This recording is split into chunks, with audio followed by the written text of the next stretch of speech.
Now then, here's a question for you. What makes a real man? It's a question explored in Louis Theroux's latest documentary, where he delves into the disturbing world of the Manosphere and meets some of its most prominent and problematic influences. Since its release last week, the documentary has reignited the conversation about toxic masculinity on social media and an online world that our next guest knows only too well. Yeah, a former member of the Manosphere, psychotherapist Will Adolphi, has now made it his life mission to stop others from doing the same. I'm really pleased to have him here today. Will, it's a very timely moment to have you as a guest on the show as a reaction to what we've all seen with Louis' documentary, of course, Adolescence, that had broke so many sort of barriers in many ways in getting people to talk, which was on Netflix last year. I don't know if it broke that many barriers. There's been a lot of stuff like this before. It's not really a new thing. There's been people who've said, oh wow, I never knew this was going on, but pretty much been extensively covered. It's been covered a lot. In this phrase Manosphere, but doesn't necessarily know exactly what it is, what it actually exists as. Well, it's not a centralised space, so there's no www.manosphere.com. It's a loose ecosystem of influencers, spaces online that are offering boys and men answers to the questions that they have today about being in the world. Questions about dating, body image, how to generate wealth, how to be successful. And we'll often... All of those are valid questions, though. That's the thing. All of those questions are valid.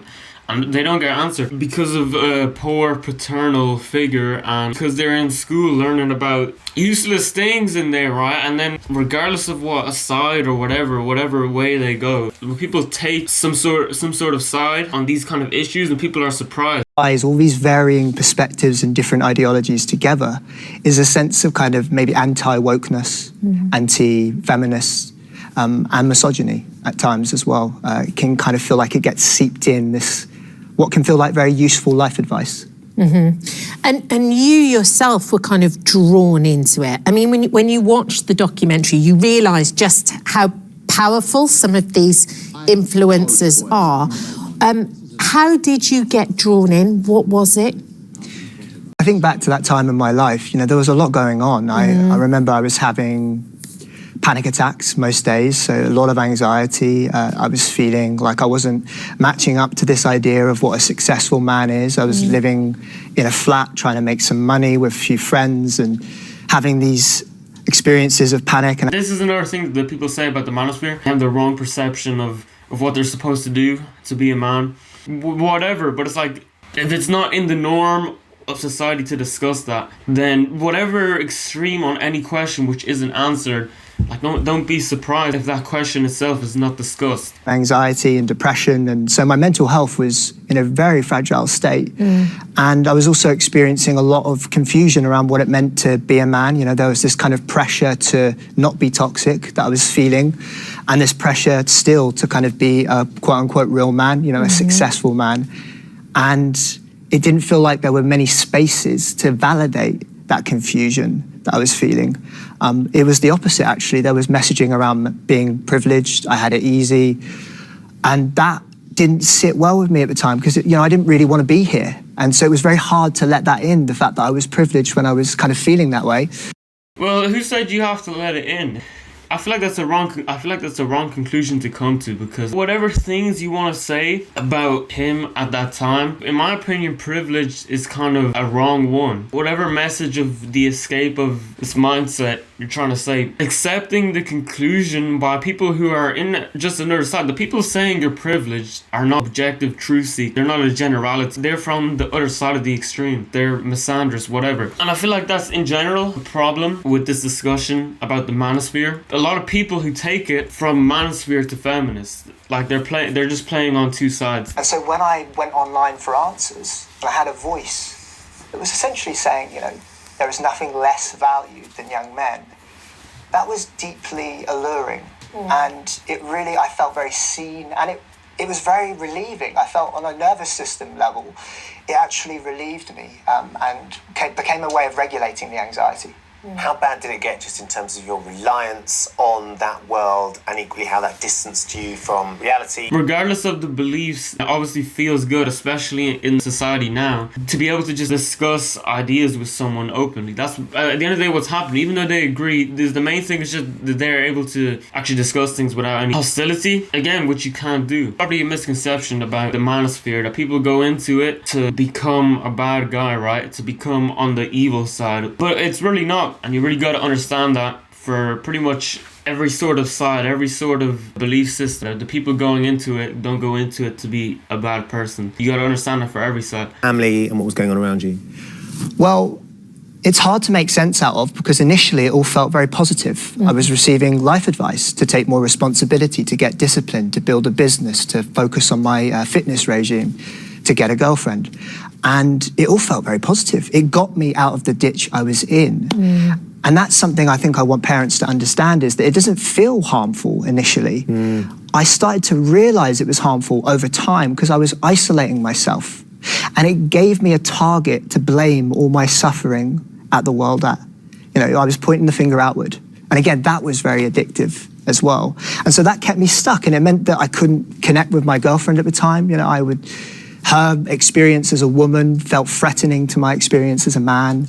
And ultimately, it kept me away from what I needed to actually do to feel better and to feel better within myself. Well, to be honest, it just sounds like you placed the Manosphere above your girlfriend. In my opinion, that's a mistake. Because I feel like the true relationship kind of triumphs all, you know? I feel like if it was really a good relationship, is in a good connection, then I feel like people tend to kind of, you know, they just come closer, you know. The sides aspect kind of, and like the ultimate search is like for a person. Obviously that's why you go into communities. Away from what I needed to actually do to feel better and to feel better within myself. Sorry, Kat. No, go on. What did the people around you start saying? Were there family members that were sort of saying, you know, well, what you're watching is not helping you, this isn't the right sort of thing, that approach isn't positive, it's not healthy? Was there any of that? No, not really, because a large portion of this was internal. So I was keeping this to the confines of my bedroom. I wasn't having conversations with people, because whenever I did, it would turn into an argument. And the word misogynist would be thrown around, like the guy you're listening to is misogynistic. And when that happened, it was like the information was threatening my emotional attachment to the influencer. It's like you were insulting my dad, basically, which made it very difficult to actually have. It's funny that he admits that that's kind of a true point. Which made it very difficult. Well, people say that this community is a search or a creation for people of a paternal figure, which, you know, it's a generalization of the people in there, but it's obviously a valid claim, and obviously he even admits it himself. To actually have any dialogue. And it wasn't until I joined a support group where it was a non-judgmental space, right? And I started to connect with other people, other women. There was non-binary people there was gay people, just lots of different perspectives. He said he was in a relationship. I feel like a relationship is supposed to be a non-judgmental space. People would probably get from this that because of his involvement in the Manosphere community that he caused damage or failure on his relationship. But if it wasn't an open space and he had to look elsewhere, and that's a problem to begin with. And what made you reach out for that support group though, Will? Because if you're getting everything you need online and you've isolated into your bedroom, I mean, there'll be people watching today, is that they may well have sons that are finding themselves in that situation. How did you make that leap from the bedroom to the support group? Well, in truth, my suffering overwhelmed my fear of change. And I asked for help. And it turns out that there was a lot more help available than I actually realized. But I had to get to that point to get through this fear of appearing weak that I didn't even know I had. I didn't want to be a burden. What's suffering though? If you want to help the people in your situation, how else are these people supposed to identify that they're in a specific situation if you don't say what it is? Because as it's very clear in like all of these different communities, all these different sides, they don't believe that they're in a problem, that they have a problem. So that was a big moment for me. And there are often opportunities for parents with boys that feel hard to reach, where we reach a point of desperation, and that is an opportunity. So all we can do sometimes is build a bridge so that when our boys get to that point, then at least they know that help is available if they want it. But it's very hard to help someone who's got their guards up.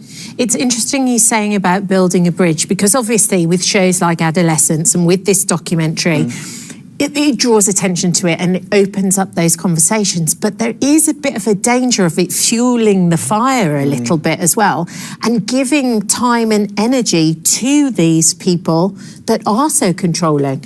That was my concern with the documentary. I mean, we saw unprecedented access, which on the one hand is going to generate a lot of conversation, and it exposes the exploitative aspects of the manosphere. But are we platforming these ideas? That was a question I had. Well, first of all, everybody's responsible for how they take everything, right? And secondly, a lot of people have said this. Why is Louis Theroux platforming these people? Why are you putting these people on? That kind of suggests that, do you really care about the problem then? Because they already are platformed. All beliefs on the internet are already platformed everywhere, right? So then by saying that it shouldn't come to a mainstream in front of many people who were unaware of it, you're saying that shouldn't happen, meaning you're basically suggesting to keep those people who you say they're wrong, but you want to keep them into their own space with only these ideas. So for you to suggest that an already platformed belief should not be platformed for a greater discussion, it just seems pretty disingenuous. And also we have to consider that I'm not sure it's very productive to have conversations with influencers whose livelihoods depend on maintaining a persona. It doesn't really feel genuine or reflective. Do you feel like Louis managed to... At the end of the day, right, whatever, they're influencers, whatever, they portray images, whatever. They're not a 100% robot. The biggest thing is inadvertently people can reveal stuff. Inadvertently, you can get information through them just speaking inadvertently. Louis Theroux, apparently he's supposed to be that guy who does get things out of people by letting them go off. So it would make perfect sense for him to do it. Balance though, because a lot of what I got from it was the sort of the nature of what they're talking about. I'm not sure they really believe it. It just feels like it's all pretty hollow. I think a lot of people were going to see through that, which is great. But I am concerned that if it adds more shock to the conversation, we might be responding from fear and panic, and that can end up pushing away the very boys that we're attempting to reach.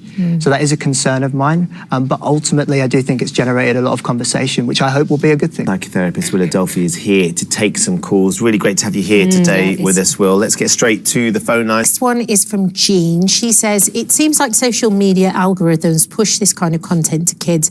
How can I protect my children without just taking away their phones and social media accounts altogether? First of all, I just want to say right there, social media algorithms don't push one thing to everybody, because that's terrible business. It's a very generalization there, which is very bad to make. Like, social media algorithms are not just pushing this to every young person. Like, there's feminist young people, and they get like LGBT, they get LGBT stuff on their For You page. It's a greater issue in general for younger people that they are in echo chambers. It doesn't have to be specifically tied to this. But no matter what belief they are, no matter what side they are, they can get pushed disingenuous media. One of the things that you were warning about us about, and going, don't just take it all away, otherwise it pushes them towards it. I think this is obviously a tricky one that so many parents are dealing with. My approach with this when working with parents is firstly to create offline connection, because if we're taking something away like social media, there can often be an addiction there. So we have to replace it with something. If we can create offline connection, activities, whatever it might be, spaces where we can connect with one another, then we can move to a kind of negotiation. So it's not necessarily taking things away, but it's creating a middle ground. You know, what are the boundaries that will help for there to be less time on social media? But also, we can't control what our children are watching online, right? We can't say that they're never going to be exposed to harmful content. Okay, here's the actual thing. The protection from this content would be protection from the internet, okay? If you didn't want them to see stuff like this, then what you should have done is you should have never given them online. Now, how can you protect them in the online world, right? Once they're in online, once you've made that decision that they're in online, there is no protecting from anything, okay? It's like the gate is the online world. You don't protect them from anything online. If you give them online, that's your decision, and now it's a playing field for them of everything in there, okay? So this is just the wrong mindset by parents. They're like, how can I protect my child from things online? The answer is you protect them from online. You've already made the decision against it. Away the content, how can we have conversations about what we're watching? A lot of parents seem to specifically have such a strong view the Manosphere is wrong. So then why do you not articulate that to them? Like, if you have such a strong view, then why not explain the reasons? Why do you not explain the reasonings for such a strong view to your children? Harmful and what isn't, because it's not all harmful as well. There is a lot of benefit that can be had online. There is a lot of community, a lot of belonging for people to have online. So it's about creating a space where we can talk about both. You know, what are you getting from the online world? Tell me more about that. What are you watching? Let's watch a video together.